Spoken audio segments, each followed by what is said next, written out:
Hi everyone, welcome back to chirping introvert. তো আজকে আমি ভাবলাম আজ থেকে আমরা একটা নতুন সিরিজ স্টার্ট করি, সেটা হচ্ছে রিয়েল টক ফ্রাইডে। তো আজ হচ্ছে সেই সিরিজের ফার্স্ট দিন। তোমাদের সাথে কিছু কনভারসেশন, এমনি হার্ট টু হার্ট, মনের কিছু বন্ধুর মতো কথোপকথন করব, কিছু কথা বলবো তোমাদের সাথে। জানি না তোমাদের কীরকম লাগবে, জানি না মনের কথাটা কতটা তুলে ধরতে পারবো, কিন্তু বলবো একটা ফ্রেন্ডের মতো বলবো, সব কিছু শেয়ার করবো, ভালো খবর খারাপ খবর, কি চলছে কি না। নর্মাল ব্লগ অন্যদিন আসবে, পুরো উইকে কোনো দিন ব্লগ আসবে, কোনো দিন শর্টস আসবে। ফ্রাইডেতে রিয়েল টক কনভারসেশন থাকবে। হয়তো আমি কিছু অ্যাক্টিভিটি করছি, তার সাথে সাথে তোমাদের সাথে কথাও বলছি। অ্যান্ড চেষ্টা করবো যতটা ট্রান্সপারেন্ট থেকে তোমাদের সাথে কথা বলার, এবং তোমরা যদি আমার সাথে কানেক্ট করো কমেন্টসে লাইক দিয়ে, আমার খুব ভালো লাগবে। আর তোমাদের থেকে আমি ফিডব্যাকও চাইবো, বিকজ রিয়েল টকের এটাই মেন এজেন্ডা, যে আমার যেগুলো চলছে আমি তোমাদের সাথে কথা বলে যেন কিছু সলিউশনও পাই, এবং তোমরাও যদি কিছু সলিউশন পাও। তো আজ থেকেই সেটা শুরু করছি, real one on one conversation তোমাদের সাথে করছি। এটা আমার এখনই হলো, আর আমার পছন্দ হলো না জিনিসটা। একটা মেসেজ এলো একটা অফিসিয়াল গ্রুপে, ঠিক আছে, আমি কিছু নাম নিয়ে বা কিছু বলছি না, বাট একটা মেসেজ এলো। মেসেজটাতে লেখা ছিল, তোমরা তোমাদের ওপিনিয়ন দাও যে এটা কি করা উচিত কি না, এই জিনিসটাকে আমরা রাখবো কি রাখবো না, এরকম একটা তোমরা সবাই বলো, ঠিক আছে। তো সেখানে আমার একটা অসুবিধা হচ্ছিল, তাই জন্য আমি ওপিনিয়ন দিলাম আমার, যে এটা রাখলে আমার মনে হয় এখন বেটার হবে আপাতত, কারণ আমার কিছু চ্যালেঞ্জেস আছে, ওটা এখনো সলভ হয়নি। তারপরে আমার কাছে সেখানে মেসেজ এলো, উত্তর এলো যে না, এটা আমরা আজ বা কালের মধ্যে সরিয়েই দেবো, আমাদেরকে অভ্যাস করতে হবে এটা ছাড়া, আর আমরা রাখবো না এটা, ঠিক আছে। মানে মধ্যে কথা ঠিক আছে, তুমি প্রথমেই বলে দিতে যে রাখবে না, প্রথমেই বলে দিতে যে তুমি এসিটা খুব আওয়াজ করছে,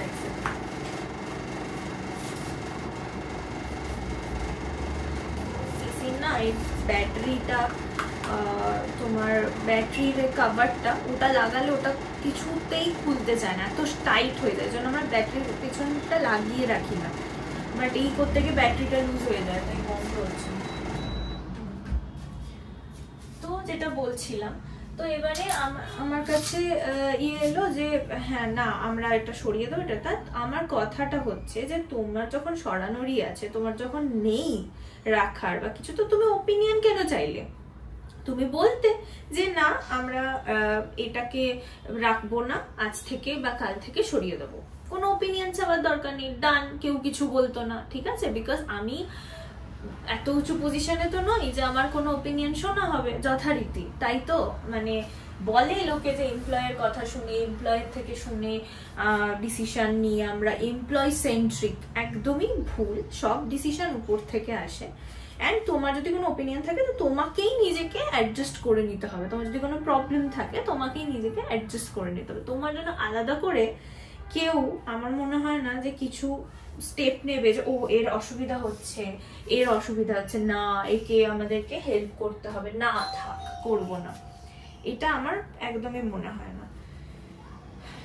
বেল বাজলো, এক সেকেন্ড। আমি একটু চিংড়ি মাছ আনিয়েছিলাম, চিংড়ি মাছ মানে কাঁচা চিংড়ি আর কি, আজকে একটু রান্নার জন্য, দেখি ওটা এলো কিনা।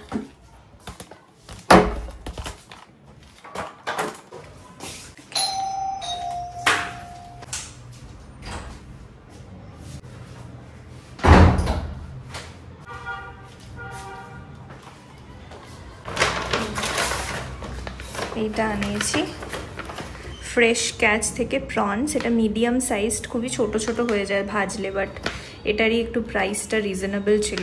এখানে দেখা যাচ্ছে 215 টাকা, বাট এটা 180 টাকা মতো নিয়েছে। আর যেটা লার্জ সাইজ ওটা 200 সামথিংই ছিল, 230 এরকম প্রাইস। তো একটুখানি চিংড়ি মাছের মালাইকারি। আর আজকে অ্যাকচুয়ালি আমাদের কাছে না কোকোনাট মিল্ক রাখা আছে অনেকটা, তো এটা ইউজ করতে হবে, তাই জন্য আমি আনালাম। তো যেটা বলছিলাম, তো এই জিনিসগুলো কি বলতো আমাকে খুব এফেক্ট করে। অনেকে হয়তো অনেক ওপিনিয়ন দেবে যে তুমি কেন এত ভাবছো, ইগনোর করো, কর্পোরেটে এরকমই হয়, এখন সবাই এরকম, লোকে মানে 15 ঘন্টা কাজ করতে হয়, এরকম শুনতে হয়, তারপরও কথা শুনতে হয়, কেউ কারোরটা বোঝে না, একদমই ঠিক। আমি একদম তোমাদের কথার সাথে অ্যাগ্রি করবো যদি তোমরা এটা বলো, বাট কি হয় না, আমি যেভাবে গঠন আমার, আমি খুব ইমোশনাল, আমি খুব এফেক্টেড হয়ে যাই।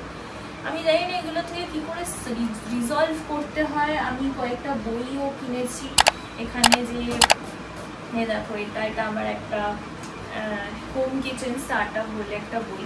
বিকজ আমাকে এখান থেকে বেরোতে হলে আমাকে কিছু একটা করতে হবে যেটা তোমার প্যাশন আছে। তো এই বইটা অনেকটা আমাকে হেল্প করবে। আমি বইও কিনেছি, অনেক কিছু এগুলো করেছি যে হ্যাঁ আমি যখনই ভালো লাগবে না এরকম কিছু করো, ফোন তো দেখি বা বই পড়লাম, নিজের প্যাশনটার দিকে আরও ভিশনটা রাখলাম যে হ্যাঁ এইটা করবো ইন ফিউচার, মানে যেটা আমাকে এটা থেকে বাঁচাবে। তো এবারে ততদিন ফান্ডস বগেরা এগুলো তো করতে হচ্ছে জোগাড়, ততদিন তো আমাকে থাকতে হবে বলে, যতদিন না আমি একটা জায়গায় মানে একদম প্ল্যান হয়ে গেছে এবার এক্সিকিউট করবো, ততদিন আমাকে তো সেই জিনিসটা মানে কি করে আমি তখন নিজেকে যে ঠিক রাখি, এটাই আমার মানে আমি কেঁদেও দিই মাঝে মধ্যে।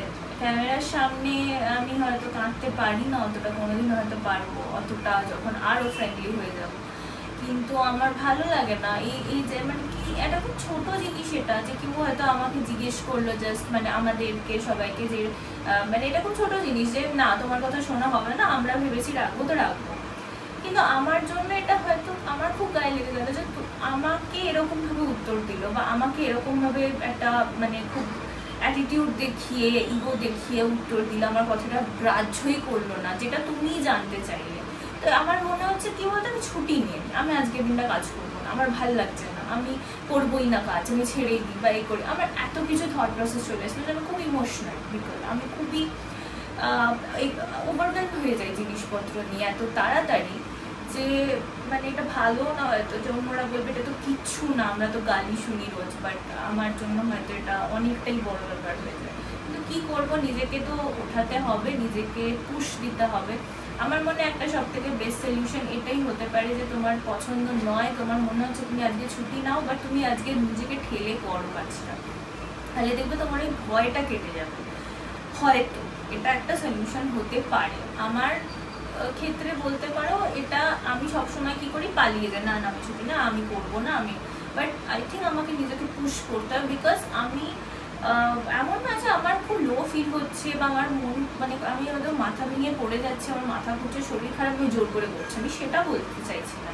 শরীর খারাপ, পারছো না, অসুবিধা কোথাও যাওয়ার আছে, সেগুলো একদমই না, তখন ছুটি নাও, ডেফিনেটলি নাও। বাট আমি বলছি ধরো রোজ তোমার এই ফিলিংটা একটা কিছু থেকে তুমি ভয় পাচ্ছ, সেই জিনিসটাকে কিন্তু তুমি রোজ তো ছুটি নিতে পারবে না, তো তোমাকে নিজেকে পুশটা দিতে হবে। একদিন গেলে হয়তো ভয়টা আস্তে আস্তে কমবে, যে হ্যাঁ আজ তো করে নিলাম, তাহলে আর কালকে কেন ভয় পাবো, এরকম ব্যাপারটা। বাট আমি ইউজুয়ালি ব্যাক আউট করে যাই, ছুটি নিয়ে নিই, বা মানে কিছু একটা করে মানে ওর থেকে পালানোর চেষ্টা করি আর কি। সেটা তোমরাও যদি এরকম আমার মতো হও, ফেস করো এই জিনিসটা, তোমরা আমাকে প্লিজ একটু কমেন্টে লিখে জানিও, আমি তোমাদের সবার কমেন্ট পড়বো, আর হয়তো ওখান থেকে আমি মোটিভেশন পাবো, আমি ওখান থেকে অনেক কিছু শিখতে পারবো তোমাদের সবার এক্সপিরিয়েন্সের থেকে, যেটা আমাকে পুশ দেবে যে না আমিও পারবো করতে। ঠিক আছে, আমি একদমই এটা বলতে চাইছি না যে একদম যেটা তোমার পছন্দ নয় তুমি হেট করো, ওটা নিয়ে কোনোদিনও কন্টিনিউ করো না সারা জীবন, বিকজ তুমি নিজেকে যতই পুশ করো, ইফ ইউ হেটেড, বলে না নিজের জবকে যদি হেট করো তাহলে ওই জবটা তোমার জন্য নয়, তুমি পারবে না করতে সারা জীবন। তুমি কোনো একটা রিজনে হয়তো করছো, আপাতত হয়তো মানিটারি প্রবলেম হতে পারে, লোকেশন রিলেটেড কিছু হতে পারে, অনেক কিছু হতে পারে যার জন্য তুমি করছো, বা সারা জীবন তুমি করতে পারবে না। সরি। তো এই জিনিসটাই মানে বলার, বাট ততদিন তুমি তোমার প্যাশনটাকে ফলো করার মতো স্টেজে যাওনি, ততদিন তো কিছু একটা করতে হবে। তো সেই জন্যই আমি নিজেকে ততদিন কি করে পুশ দেবো সেটাই তোমাদের থেকে আমার জানার আছে। তোমরা প্লিজ কমেন্ট করে জানিও, আর আমাকে একটুখানি বুস্ট আপ করো, যাতে আমি একটু তোমাদের থেকে কিছু শিখি এবং ওটাকে ইমপ্লিমেন্ট করি। যতদিন আমি আমার প্যাশনের দিকে না যাচ্ছি, ততদিন নিজেকে কী করে পুশ দেবো, নিজেকে কী করে ঠিক রাখবো, সেটা খুব দরকার। যাই হোক, এখন দেরি হয়ে যাচ্ছে, আমাকে কাজে বসতে হবে, চলো।